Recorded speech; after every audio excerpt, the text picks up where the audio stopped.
Hello, hello, hello, and welcome back to business. Hello. Yeah. Okay, all right, carry on. Why not? Let's get some energy up in here. That was very, very low tempo. Hello. Hello. There you go, Let's cool. do Okay, this. let's go. Okay, so let's get back to business. My name's Lara. And I'm Mike, as if you didn't know already. And today we're going to be doing something slightly different. We were going to talk you guys through a couple of books that we recommend. Yep. For sort of business and mindset, and if you are struggling with things to do at the moment, the very best thing that you can do when you're in that frame of mind is to learn and educate yourself. Yeah, learn something new. Use this time. If you haven't got any overt business plans right now and you're at a loss, then filling in what's in here can be really, really helpful right now. So cool. Should we get started? Yeah, let's go first. Which one's first? Let's go with the Practical. E-Myth. Yeah, practical. Okay, cool. Let me hold it. It's too bright. There we go. The E-Myth by Michael Gerber. Yes. They've actually created a number of different variations for this for different professions, but the original one is the best, I think. Yeah, so I read this one, maybe like a year ago now. Yeah, it has been a long time. This book is really, really practical. It's really good, especially if you are a small business owner. Yeah. It kind of breaks down how you should actually work your business, I guess. So instead of you being so involved with every single aspect of like the real minutiae of your business, you need to get people on board that are, willing and able to do those smaller tasks. So you can kind of take a step back and be more of the strategic role in the business. Yeah, I mean, it talks you how to essentially structure that process and identify tasks as well, because you need to know what sort of job role you're going to be filling, which one you're going to be filling first, how to do that, and also talks about how not to do that. And if you're, right now, in our opinion anyway, this is an opportunity where you can, we hunker down and maybe we're not as overtly productive as we were before right now. But we're pretty productive. Yeah, but in different ways. Like, we're not seeing patients every day because the clinic's closed. But you can make preparation so that when things do return to normal, you can really expand into the marketplace. And if you take this time using a book like this to structure your company and your future expansion plans, when you do go back out and everything returns to something like normal, you've got a firm strategy, so you're not just whisked away with the busyness of everything. You've actually got a structure which you can work towards, and it talks in there about structuring your roles and the roles that you're going to hire for, and also the mistakes that you don't want to make. Like, you can't just hire someone new and say, yeah, you're this guy now, you're responsible for X, and then just leave them to it. And he talks about it in that book, and it's an awesome book for really understanding how your company can be structured going forwards, because I think that's a real downfall for a lot of small businesses. I agree, and actually it might be that you already have a business and you already have employees, but reading something like this may mean that you kind of restructure and delegate tasks differently going forward. So that is book number 1, the E-Myth. Okay, cool. Book number 2, let's go for Relentless by Tim Grover. Did Awesome. I get that right? Yes. Yeah. I did. Awesome. So this is a really good book. This is from the trainer of Michael Jordan in particular, but many others. And it just talks about different sort of levels of being, if you will. You've got the closer, the cleaner, and the other guys, which aren't really very important. Cooler. The cooler, other one. Yeah. Cleaner. Oh, well, they're all important. No, but cooler, cleaner, closer. Cleaner's the last one. Cleaner's the best one, essentially. And clean. We need to revisit this book. Yeah, it kind of downplays. The other ones are important, but it talks a lot about the cleaner and draws parallels to Michael Jordan in particular and the other guys that he's trained, and just the characteristics of being a cleaner. Closers to two comparisons that are quite closely drawn. Closer being someone who is there for the wins, there for the highs, the big wins, but when the chips are down, they're not really that present.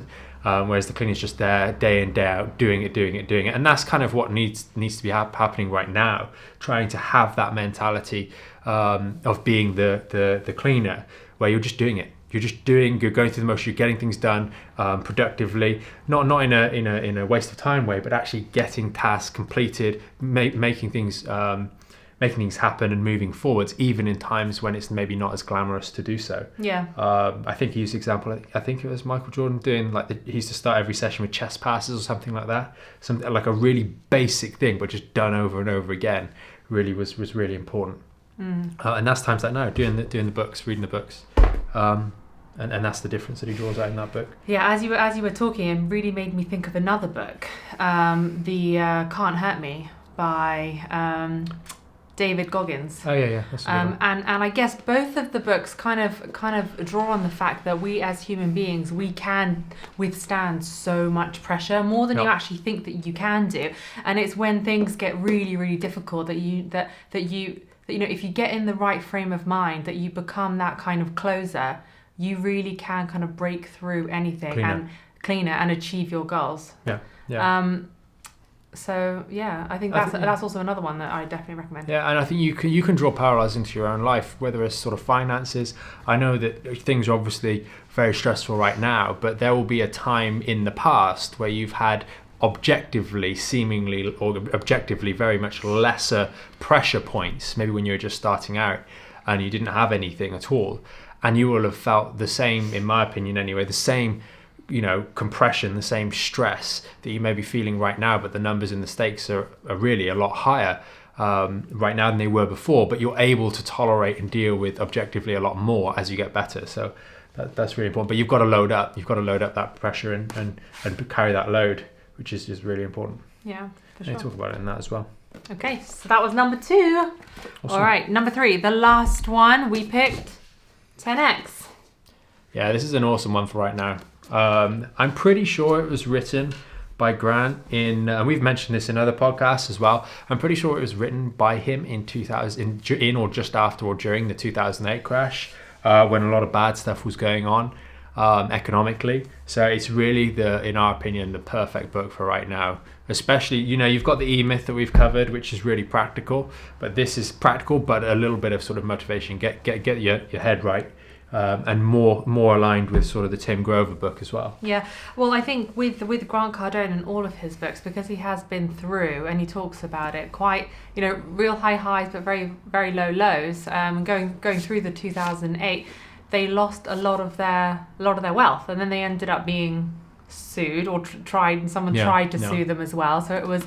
And those were supposed to be friends as well. Yeah, people turning on you. So they went through really, really hard times. So it makes his story and the practical lessons in his books at this time even more important and very, very relatable, just as like a human being that's been through a really hard time. So I think his lessons at present are crucial. Yeah, really helpful. And with these books, like there's the most important thing is that you get the information down. And right now, I know there's a lot of problems with things like Amazon and those sorts of things, but take action. If you can't get the reading book because it's not going to be delivered, download the audio. I've listened to the audio on all 3 of these particular books. So they're either available on Audible, which you can get a free trial for as well. Like you can listen to one audio book. They normally have a free trial for 7 days, I think, and you get like 2 free credits. So that's a really awesome resource. You can just download it straight to your phone. All you need is an Amazon account, and that's free as well.